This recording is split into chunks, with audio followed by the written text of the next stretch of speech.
we are going today to be talking about how to fine tune your receiving. Now, this might seem like a subject we visited before, but I really wanted to bring this to you again because it's something that does need repeating. Hi, Leonie, how are you? How's your weekend been?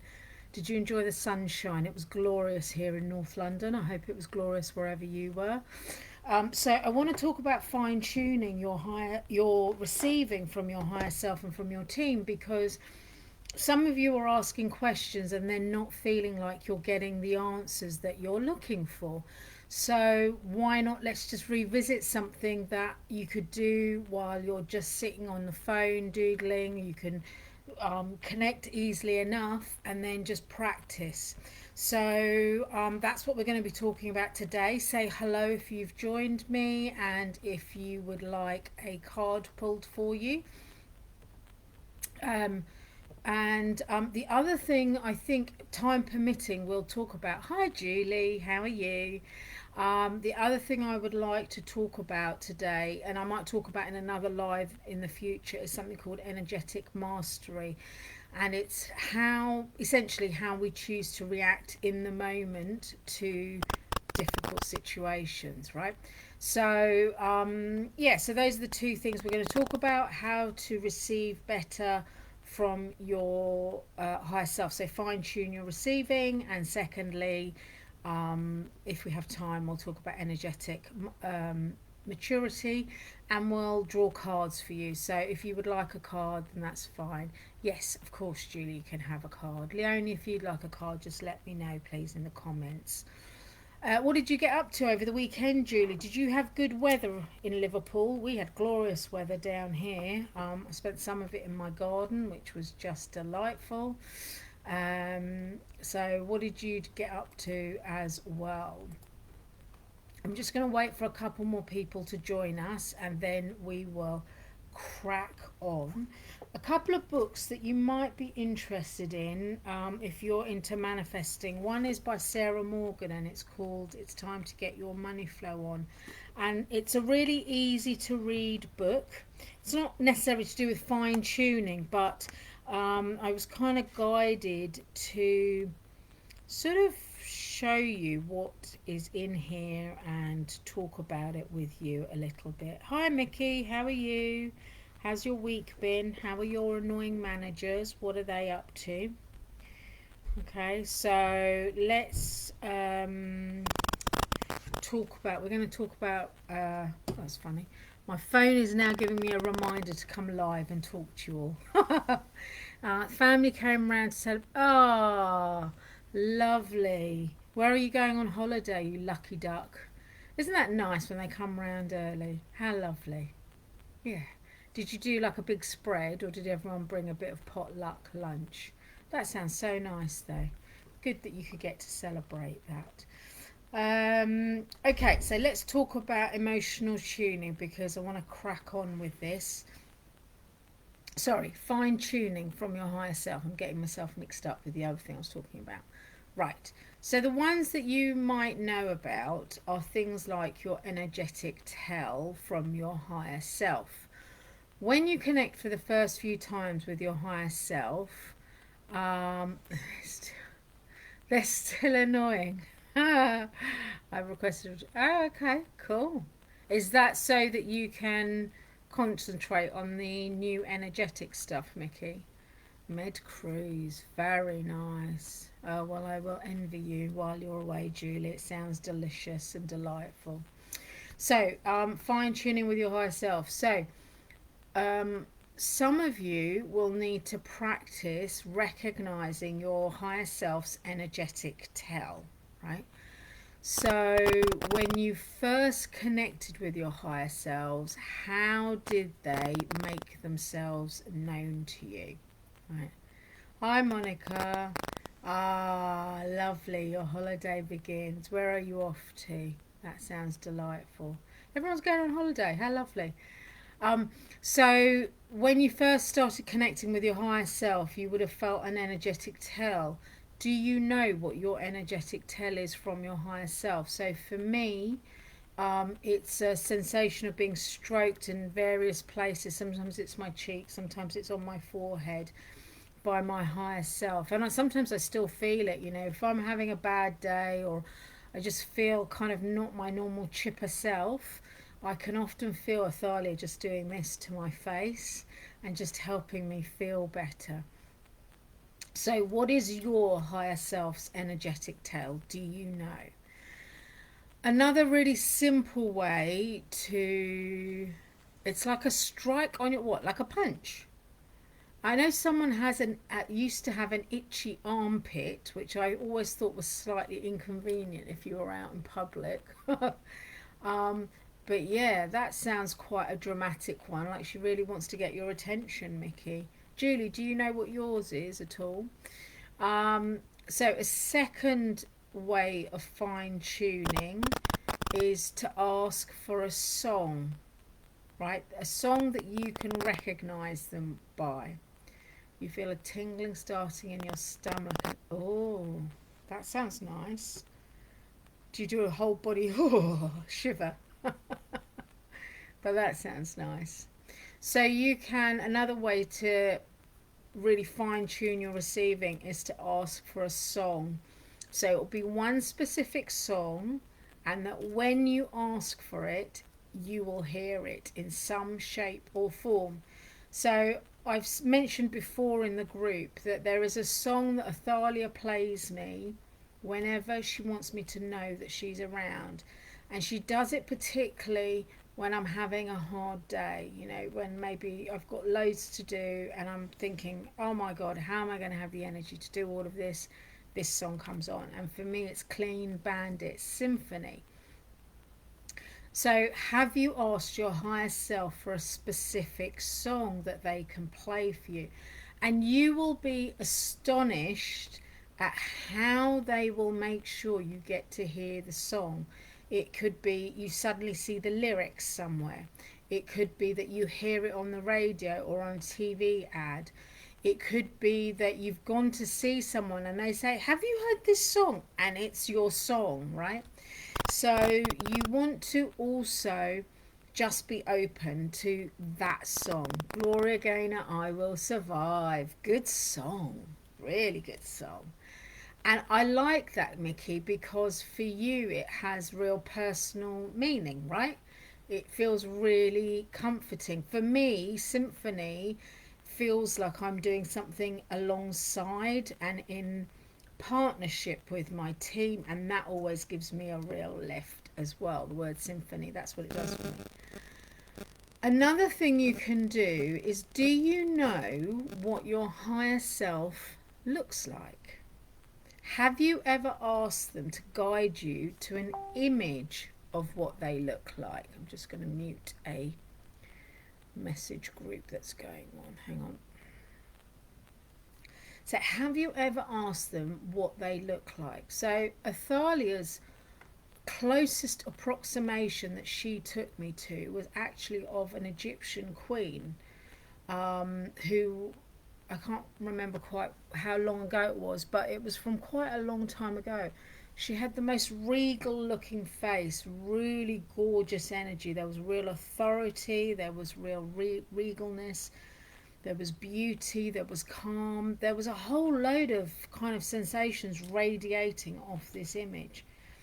And the beauty of this is once you recognize their image, they can start showing you their image. One of my friends was on her way to see Beyonce at the weekend, and as she's walking down the road, there was an image of her higher self surrounded by all these wonderful words, you know, and so guided to nice. Ask her, Mickey, what does her face look like? Like, does she look like Julia Roberts facially, or is it the dress that she's drawing your attention to? Ask her which one it is. Get a bit more specific with her, okay?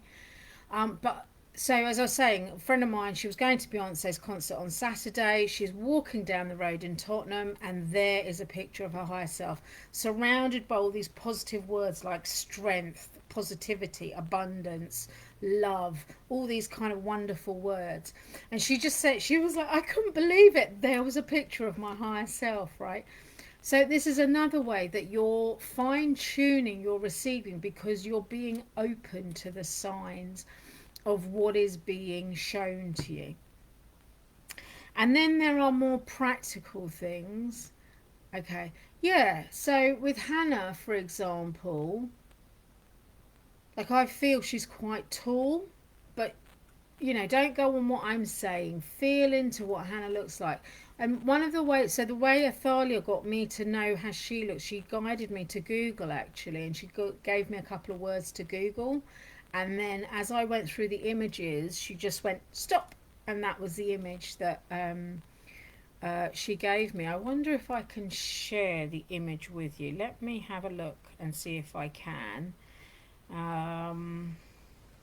Because I think it might help you guys to see, to get an idea. Now, everyone's higher self will obviously be really different. So don't worry if yours is not the same as mine, right? Because everyone's higher self is unique. So I'm just looking for the picture of Athalia. If I can't find it now, I will load it up for you later, because I have got a screenshot of it on my phone, I think. Okay, so another thing you can ask them to do is to give you a sense of colour. A colour, well, I found out her name. I was told okay. All right, so ask her a bit more about... hello, Louise. How are you? We're talking about fine-tuning receiving with our higher selves. So we've talked about what do they look like, what is a song that you could get from your higher self that would always tell you that she's with you, and we're also so at the moment we're just talking about what they look like. Do you know what Sean looks like? Have she guided you to an image of herself? And I will share the image of Athalia afterwards. I don't want to just sit here scrolling on my phone till I can share an image with you. And if you get an image, I would love you to share it in the group, because it will encourage other people to have a look. Another way you can connect with your higher self, and this actually will fine-tune your receiving to do with your soul as well, which is ask your higher self to connect to your soul energy, and then to tell you what your soul colours are, and to guide you to an image of your soul colours. And I can actually share that with you. I do have that on my phone, and I can share that with you. These are my soul colours, and mine are actually green, blue, a purpley colour, and then there's a splash of yellow in it. But I have something that's as close an approximation to it as I can get. It doesn't really have the yellow in it, but it has all the other colours in it. And again, it's about fine-tuning the receiving, because you're asking the questions and then waiting for the reply. Okay. So then practically one of the things you can do is the non-dominant handwriting. So you take a piece of paper, you grab a pen or a pencil, whatever you're comfortable with, take a deep breath, you connect to your higher self, and you start drawing with your non-dominant hand. So I'm very right-handed, so I will draw with my left hand, and it will look like you have no idea what you're doing. It will be lines, or it might be squiggles. It's, you do have an idea. Lovely. Have you got an image of her, Louise, at all that you can share? That would be nice. So with your non-dominant, it's lines or squiggles, it might be zigzags. It's not going to be like a portrait you're drawing. But the more you practice non-dominant handwriting, or writing I should say, it becomes more and more ordered, and you might end up getting a lot of symbols. Yeah, it's something I did at the beginning as well, and then kind of it fell away a little bit, and I was really drawn to doing it again recently with a client, and I think it kind of reminded me what a lovely exercise to do it is. To do? It is to do, even. I don't know what happened to my language there. So it's a really nice and easy thing to do at the beginning when you are trying to fine tune. Other things to do is practical things, is ask your higher self to be your GPS. Now, I would say when you start practicing this one, you do it in your local area where you know the roads really well, so you can feel confident that you're not going to get lost. Don't also do it when you have somewhere urgent to go at the beginning, when you're beginning to practice this one, right?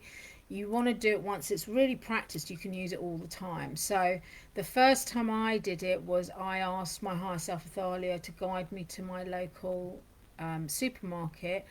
I knew of 3 or 4 ways that I could get to it, and she guided me, and it was great. And then I tried ignoring her, and I got stuck in lots of traffic. And that was the pattern. If I asked her for help on how to go somewhere and then I ignored her, I got stuck in traffic. If I didn't ignore her and I followed the lefts and the rights, I got to my place on time, if not slightly early. But it's a really lovely trust building exercise as well. Once you have got it really down pat locally, then I would say start expanding it so that when you're traveling further afield, but only start locally, because if you don't want to get lost the first few times you go, because it will really erode the trust you're building. And that's the other point about all of this receiving, is you're going to build trust in your ability to receive, and trust that they will always answer your question for you. So I want you to keep practicing these things. How else can you connect with them? Do any of you have any ways that you've connected with your higher self to really improve your receiving? We've mentioned songs, we've mentioned writing, we've mentioned GPS, we've mentioned non-dominant kind of writing. I'm going to also talk about food. I've talked about this one before, but it's one of my favorites. It's cooking with your higher self. Now, the way to do this is literally go, okay, I've got these things in my fridge, I need to eat them up. How do I cook them? And you need to trust that they will tell you what you need to do. And I promise you, if you can do that trust, you will have the most yummy dinner imaginable. They might ask you to put in seasonings that you don't normally use, or leave out something that you would sometimes use, but it is the most delicious food that you can get. So try that. So I've given you quite a few ways of building your receiving, but also building your trust that they will always reply, and trust in yourself that you can receive from your higher selves. And why does that matter? Right? Why am I banging on about your receiving? Because for some of you that will feel like, oh, I don't really need to know about that.